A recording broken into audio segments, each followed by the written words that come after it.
ሰው አያልቅስብህ እንዳታለቅስ፣ ሰው አያልቅስብህ ዘርህ እንዳይጠፋ፣ እድሜህ እንዳያጥር፣ ሁለቱንም ዓለም እንዳታጣ፣ በሥጋህም የወዲያኛው ዓለም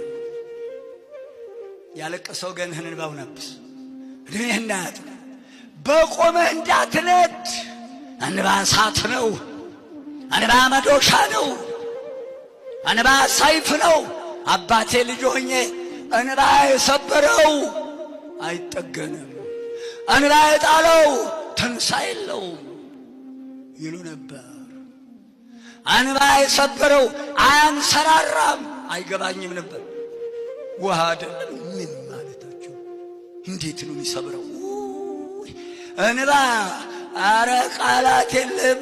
በእንባ የሚያመጣው ፍዳ፣ እንባ የሚያመጣው የሚያነደው እሳት፣ አረ ቃላት የለውም፣ አይገለጥም።